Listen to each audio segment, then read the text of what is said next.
Bienvenidos a Cruce de Palabras por Telesur. Soy Luis Hernández Navarro y hoy nos acompaña en la Ciudad de México la diputada chilena Claudia Mix Jiménez. Claudia pertenece al partido Poder Ciudadano, ha sido promotora cultural, organizadora, dirigente sindical y muchas cosas más, ¿verdad, Claudia? Así es, muchas gracias. ¿No? Qué interesante, ¿no? Todo este trabajo de promoción a la organización popular desde abajo y ahora en una representación parlamentaria. Eso es de origen familiar. Mi padre era actor y nos mostró cómo el teatro era una herramienta transformadora de la realidad. Y estuvimos en plena dictadura haciendo muchos talleres de teatro y formando políticamente también a esa juventud que llegaba a los talleres. Un poder que se va construyendo desde abajo. Por supuesto, sí, enorme, tremendo, y que era parte de lo que podíamos en tiempo de dictadura a la izquierda hacer desde los ámbitos que nos desarrollábamos, al alero de las iglesias principalmente, que eran como los únicos espacios donde nos podíamos reunir. Una dictadura que da la impresión de que sigue teniendo sus tentáculos sobre el presente chileno, como podemos ver en el trágico caso del asesinato del joven mapuche hace unos cuantos días. Exactamente, la misma institucionalidad, no ha cambiado nada, un par de reformas que terminó firmando Lagos por allá por el año 2000, pero que finalmente en términos de derecho, en términos constitucionales, es exactamente el mismo modelo, la misma institucionalidad, el mismo Tribunal Constitucional. De hecho, a propósito de esta situación particular, el gobierno estaba pensando llamar al COSENA, que es un Consejo Nacional de Seguridad, o sea, es la misma lógica, ¿verdad?, de represiva, militar, que no ha cambiado, por lo menos para el pueblo mapuche no ha cambiado nada. Para el pueblo mapuche no ha cambiado nada. Nada, en particular para ellos porque el exceso de militarización en la zona del Guanmapu es evidente, con propuestas públicas de un plan de desarrollo de la Araucanía, pero con tanquetas alrededor del presidente presentando esta propuesta de seguridad que él decía que en 2 años se iba a pacificar la Araucanía cuando llevan 500 años resistiendo a los mapuches ahí, y eso no ha sucedido. Y además, paralelamente, con un alto nivel represivo en las calles, nosotros salimos a marchar y la represión de carabineros es enorme, bombas lacrimógenas, es todas las semanas tenemos jóvenes heridos, detenidos por marchas, y claramente eso no sale para afuera. Tenemos también un control de los medios de comunicación y por tanto eso no aparece. Pues ¿no se suponía que la democracia chilena era ejemplar, un modelo para toda América Latina? No es así. Claramente no es así. Nosotros tenemos una democracia tutelada, manejada por el poder económico, por la casta política que existe en nuestro país, porque eso es. Cuando anda uno por la calle, sobre todo fuera del país, lo primero que te comentan: no, ustedes están súper bien, tienen un nivel de crecimiento económico importante, ¿verdad? Más de $20.000 per cápita. Pero la verdad no es así. Nosotros vivimos en un país desigual, donde efectivamente esos son los niveles macroeconómicos, pero que están concentrados en el 1% de la población. Lo demás es chorreo, lo demás es desigualdad, lo demás es cesantía, pobreza, y el crecimiento económico se lo han llevado las familias a niveles de endeudamiento enorme. Pero democracia sí hay. Es que no es una democracia participativa, ¿no? Es una democracia que sigue manteniendo una estructura que, de hecho, recién ahora. La posibilidad de yo ser diputada hoy se debe a una modificación del sistema binominal, que por 28 años había mantenido al bipartidismo en el gobierno, alternando un sector, después el otro, y así las terceras fuerzas no eran representadas en estos espacios de elección popular. Es primera vez, nosotros tenemos 20 parlamentarios, y sacamos un 20% a propósito del año pasado en la elección presidencial. Hace un par de años atrás lo había logrado también otro candidato, pero que después, con cero posibilidad de proyectar el trabajo político por la cantidad de amarras que hay en las representaciones, ¿no? Era muy difícil, muy difícil. O sea, hay alternancia, pero no hay realmente participación ni expresión de las minorías. Para nada, recién ahora estamos pudiendo tener 20 diputados y un senador al alero del Frente Amplio. Estamos ya trabajando en lo que se viene en las elecciones municipales y esperamos subir nuestra representación allí en la forma también que tenemos para poder incidir en algunos temas. Sobre todo, por ejemplo, nosotros en el Parlamento hoy día hemos logrado por lo menos instalar temas que son no temas solo del siglo XXI, digamos, de importancia para los movimientos sociales, sino que también reinstalar temas que habían sido abandonados y más bien negociados por quienes estuvieron en el poder todos estos años, ¿no?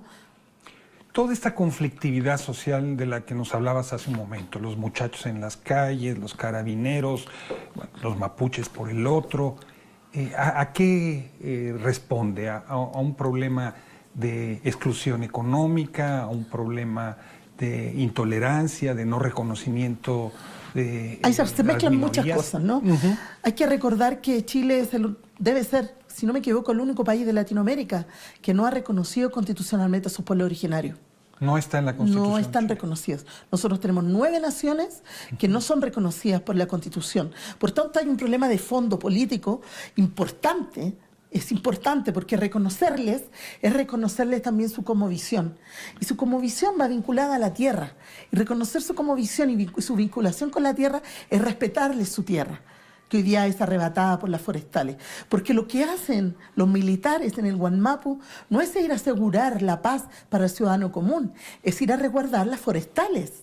Hay que entender esa lógica. Son Cuando hablas guardias de los privados, forestales, ¿qué estás hablando? ¿De grandes plantaciones muchísimas, privadas toda la región, de corte forestal? Entregadas gratuitamente por el dictador a un grupo económicos. Desiertos verdes. Exactamente. ¿No? Exactamente. Monocultivos. Sí, porque han ido cambiándolos por pinos, han ido matando los bosques nativos. Entonces, eso es, finalmente uno cuando lo entiende. Pero son negocios privados sobre tierras que eran de los pueblos originarios. Exactamente, arrebatadas a los pueblos originarios. Y estos negocios privados de las forestales, de los grupos económicos, Lucy, Mate y otros, Angelini, son finalmente los militares que son enviados para allá, carabineros que son enviados para allá a través de comandos especiales estrenados en Colombia, van de guardias privados de estas forestales, y uno lo tiene que entender desde esa lógica. Ellos nos van a asegurar la paz social, como habitualmente lo han dicho en los discursos. Ahora, ojo, no es responsabilidad solo de este gobierno. Hay que decirlo fuerte y claro. Aquí ha habido una política de Estado en los últimos 45 años, de aniquilar, de hacer desaparecer estas comunidades digamos, en el momento del arrebato de la tierra y de quitar. Hay una propuesta como política pública de entregarles algunos predios, algunos territorios, pero son los mínimos, no son los que ellos debiesen tener. Y además de sus tierras, ¿qué demandan los pueblos originarios? Es un tema de reconocimiento. Como pueblos y ejercicio de libre determinación. Exactamente, porque si se les reconoce como pueblo, se les reconoce como nación, ellos tienen el derecho a ejercer su soberanía sobre su tierra y además un respeto sobre sus costumbres, su cultura. Generalmente, nosotros lo conversamos, siempre decimos, generalmente se acuerdan del pueblo mapuche cuando hay que bailar, cuando hay que vestirse.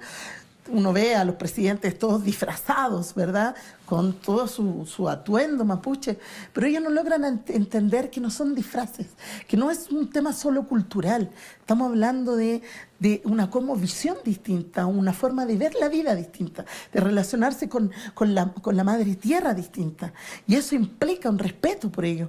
Cabe mencionar que hay constantemente juicios a mapuches que los involucran de forma falsa a procesos legales, ¿no? Vale recordar a la machi Francisca Liconao, que estuvo 2 años presa y que finalmente sale absuelta sin ningún cargo porque todos los testigos eran falsos. Y entonces además hay presos que ellos, vuelvo al tema de la cosmovisión porque no es menor, ellos tienen que ir a encontrarse con su regüe, es parte de su costumbre. Y no se le permitía. No se le permitía. Cuando a cualquier preso común le dan la posibilidad de salir o cuando están enfermos de ir a encontrarse con la familia, a él no se lo permitían. Y estuvo en huelga de hambre, estuvo en situaciones complejas. Entonces hay un tema ahí que de afuera no se logra entender. Estamos hablando que la población mapuche en Chile representa el 30% de la población. 30%. 30% de la población. Uno de cada 3 chilenos es también mapuche. Exactamente, solo mapuche además. Y otro dato importante que no deja de ser menor, que lo comparto con ustedes porque yo estoy en la Comisión de Salud de la Cámara de Diputados. Tuvimos la presentación de un informe pedido por el Ministerio de Salud que fue guardado en un escritorio porque los datos son de verdad alarmantes. Los niveles de suicidio de los niños mapuches. De los niños. De los niños mapuches, los niños que viven en la Araucanía, es 4 veces más que un niño que no es indígena. Porque ellos viven hoy día una situación de un síndrome de postraumático que solo se vive en naciones o en situaciones de guerra como lo que hoy día vive Palestina y otros pueblos que son sometidos, ¿verdad?, y que están bajo esa presión. Estás hablando de que el pueblo mapuche está en una situación de guerra. Por supuesto, está en una situación de guerra, pero desigual, por cierto, con un Estado que pone todo su ejército, toda su fuerza militar allí, y ellos jamás, hasta ahora, se ha podido enjuiciar a un mapuche por una muerte. Siempre los juicios son por atentar a la propiedad privada. Eso no es menor, porque a ellos los han matado por la espalda, los han cercado, los han reprimido, y ellos, y solo ha sido por la protección a la propiedad privada de estos grupos económicos que están instalados allí. Claudia, ¿dirías tú que la sociedad chilena es una sociedad racista? Mira, el otro día me pareció interesante algo que leí. Se nos acusa siempre de xenófobos, que algo de ello hay, ¿no? Pero leyendo a una filósofa española hace pocos días, me enteré de un concepto de la aporofobia que hablaba ella, que era más bien, y creo que eso refleja mejor manera al pueblo chileno, cómo se ha ido construyendo al alero del consumo, de la competencia, del individualismo, que es propio de este modelo neoliberal, que rechaza mucho al pobre, pero no al extranjero, no es una actitud de xenofobia normal, porque el extranjero que viene con plata, el extranjero que viene a invertir se le recibe con los brazos abiertos, pero al haitiano pobre, al migrante pobre no se le trata igual. Y ese trato es igual con el pueblo indígena en general, principalmente con el pueblo mapuche, y con sus propios hermanos que son pobres, que no tienen la posibilidad de acceder. ¿Te parece si vamos a una pequeña pausa? Por supuesto. Ustedes, amigos, amigas, los invitamos a que continúen con nosotros. Volvemos en muy breves instantes.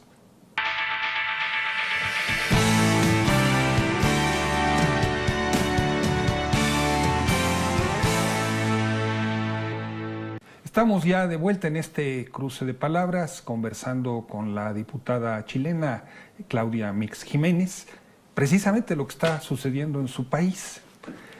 Claudia, déjame preguntarte por la vigencia del pensamiento, de la figura de Salvador Allende en tu país. Muy querido en México, muy querido en América Latina, una referencia en estos tiempos que corren. Y también muy querido por nuestro pueblo, eso no cabe duda.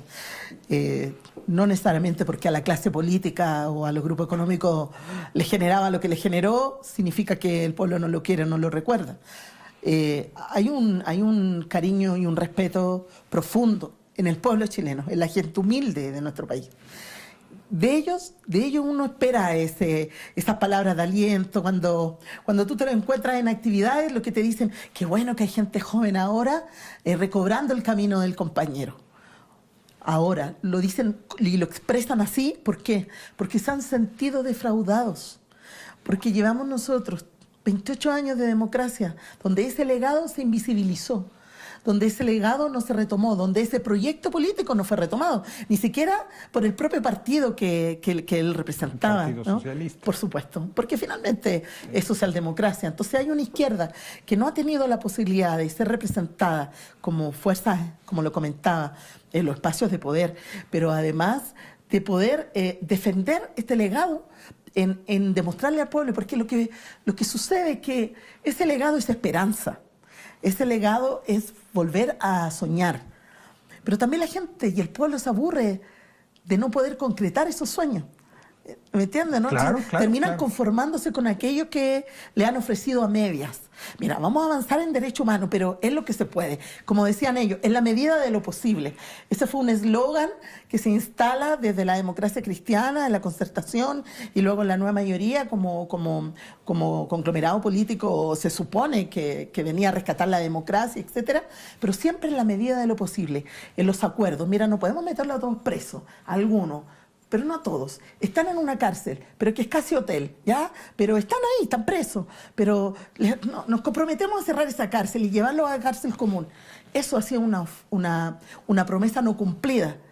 Michelle Bachelet, 4 días antes de entregar el cargo, envía un memo diciendo cierran en Punta Peuco, que es la cárcel donde están los genocidas de nuestro país, los que quedan vivos, los que no han muerto. Y eso no es posible de cumplir. Y vamos a hacer una nueva constitución al alero de un proceso constituyente y mando una semana antes de entregar el gobierno un proyecto de esa naturaleza que después es retirado por el presidente Piñera. Es decir, son tantas las veces que al pueblo se le ha mentido, se le ha engañado diciendo que vamos a retornar ese camino de derecho, esa promesa que no se cumplió o que quedó inconclusa, que ya les cuesta mucho confiar. Y en nosotros, que somos una fuerza nueva, el Frente Amplio, la mayoría mucho más jóvenes que yo elevo el promedio de la edad allí, pero que ven en nosotros esa esperanza y cómo enfrentamos a los poderosos, como le decimos a quienes hoy día, estando ahí en el poder, vienen a decir que las cosas se han hecho bien y no es así.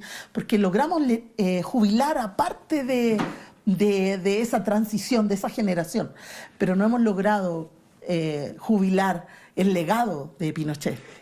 El legado de Salvador Allende está vivo en el sistema escolar, en el calendario cívico, en los rituales de una parte de la izquierda. No, en lo, o sea, en lo no oficial, forma parte de la vida institucional. No. Todavía costó mucho incluso que los libros apareciera como dictadura. Aparecía como gobierno militar, pronunciamiento, pero o sea, la palabra Pinochet dictadura fue prohibida por mucho tiempo estando en democracia. Entonces te entenderás que como legado del presidente en la institucionalidad, en los libros oficiales, no lo hay. No hay un reconocimiento formal al aporte que hizo. Hoy día nosotros dependemos del cobre 100%. Y todos lo reconocen, como que sí, dependemos de nuestro ingreso mayoritario, es el sueldo de Chile, pero no sería posible si Salvador Allende no lo hubiese nacionalizado. Eso es un legado concreto, pero no es reconocido abiertamente. Y ojo, que cuando la dictadura termina, entre comillas, ¿no? Codelco, que es la empresa administradora, digamos, estatal del cobre, estaba el 70% en manos del Estado y un 30% en manos de privados. Hoy día la relación es inversa y no podemos culpar a la dictadura. Entonces, eso es importante que se vea, que se note, ¿no? Entonces, eso lo percibe el pueblo. Entonces, la forma de rescatar la figura, el legado, las enseñanzas, los discursos, los libros, fue de forma clandestina, de boca en boca. El pueblo ha rescatado eso. Nadie más que el pueblo ha podido mantener en la historia de Chile esa parte que se ha querido invisibilizar, porque la historia la escriben los poderosos. Déjame regresar al modelo económico, porque se nos vende en todo el mundo como un gran éxito, ¿no? Economías de escala, ventajas comparativas, Chile creciendo sostenidamente en América Latina cuando otros países fracasan. ¿Es verdad? Bueno, no es verdad, yo creo que es cosa de revisar los datos duros. Hoy día Bolivia crece en la región lejos más que cualquier otro país, en algún momento fue Brasil, Chile no. Había un manejo comunicacional respecto de lo que es Chile, en términos de las libertades, en términos del crecimiento económico, en términos de derecho, y no es así. Porque además el costo ha sido altísimo para poder sostener ese discurso para afuera. Y ese costo altísimo se lo ha llevado la familia trabajadora, porque cada día tenemos menos derechos laborales. Yo fui dirigente sindical, el derecho a la huelga hoy día está minimizado al máximo. Estamos de los países de la OCDE, pero por favor revisemos los datos. No solo estamos dentro de los 10 países más desiguales del mundo, encabezamos la lista. Ese es un dato duro, es un dato importante, porque por acá está el crecimiento económico, pero por acá estamos en la desigualdad, porque ese crecimiento económico beneficia al 1% más rico de la población. Entonces, ¿chilena o transnacional? No, es transnacional, mezclada ahí con Chile, pero principalmente transnacional. De hecho, cuando uno habla de la figura del mar, por ejemplo, todo este tema de la disputa del mar con Bolivia, Hay 7 familias dueñas del mar de Chile.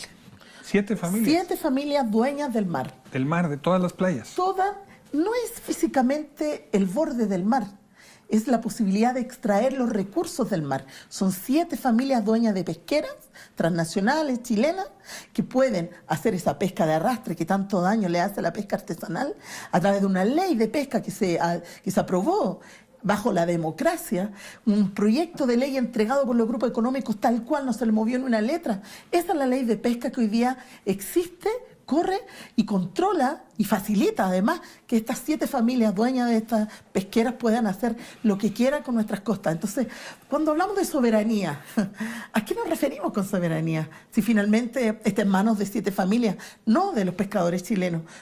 Chile es un país pesquero, no, de norte a sur tenemos mar.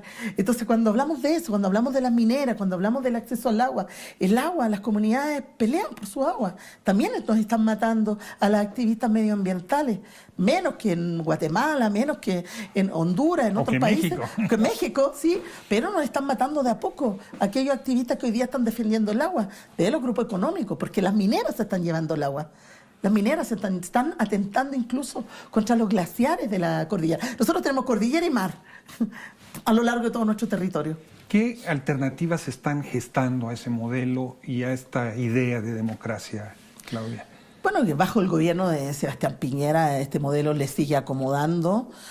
No hay ninguna posibilidad de cambio allí, al contrario, más endeudamiento, de hecho ha subido los niveles de cesantía, el trabajo es precario en nuestro país, tenemos un importante número de trabajadores y trabajadoras que están trabajando sin contratos de trabajo, con un sistema de prestación de servicios que no tiene ninguna estabilidad laboral, sobre todo en el sector público, que es lo más preocupante, ¿no?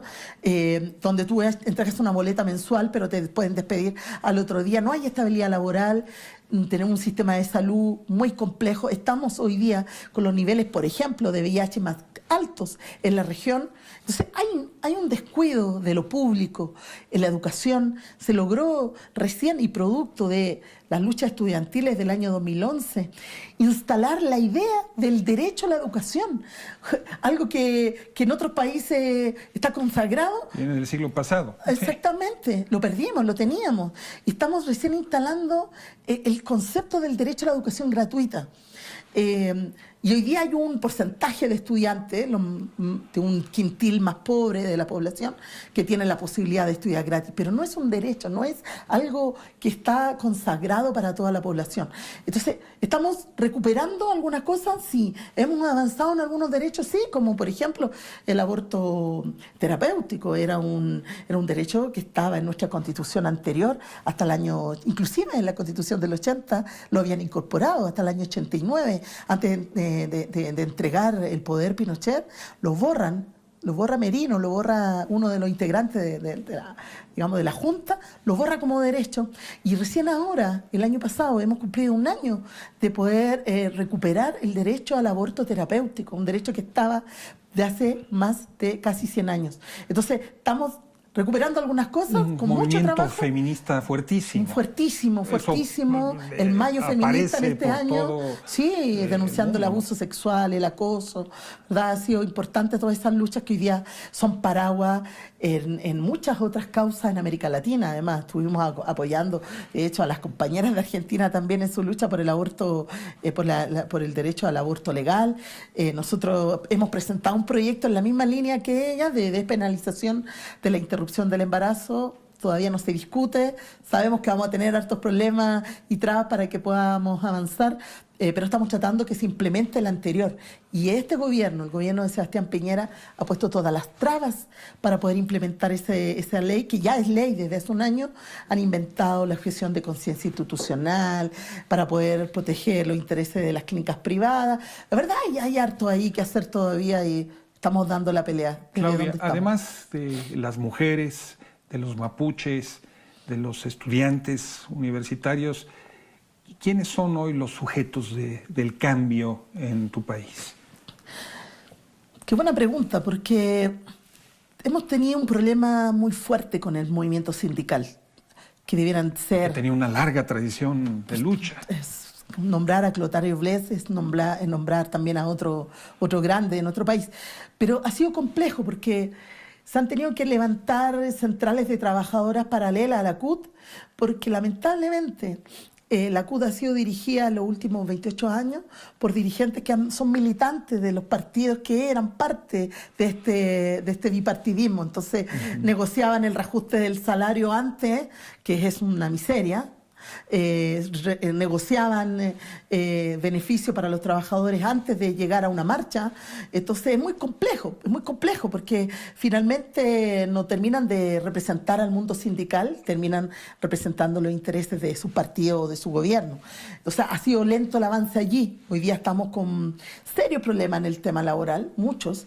Nos metieron un proyecto de ley de trabajo juvenil, donde al final, si hoy día a los viejos les están pasando a llevar sus derechos laborales, imagínate a estos estudiantes que les ponen como condición ser estudiantes para poder trabajar, pero sin derecho a indemnización, sin estabilidad laboral, etcétera. Está bien complejo ahí el escenario. Yo creo que los estudiantes siguen siendo un motor principal del cambio en nuestro país, se atreven a salir a la calle, son golpeados, son reprimidos, que vivan los estudiantes. Como decía Salvador Allende, ser joven y no ser revolucionario. Es una contradicción hasta biológica, así que tenemos la confianza en ellos, pero además lo que está sucediendo en el sur, en el Guanmapu, logra también activar al movimiento social, al movimiento político. Hoy día también los movimientos sociales se están atreviendo a hablar más, a defender más, sobre todo en el tema medioambiental, que ha sido también un foco complejo para este gobierno, con lo que pasó en Quintero, lo que pasa en Puchuncaví y lo que pasa en varias zonas llamadas, las mal llamadas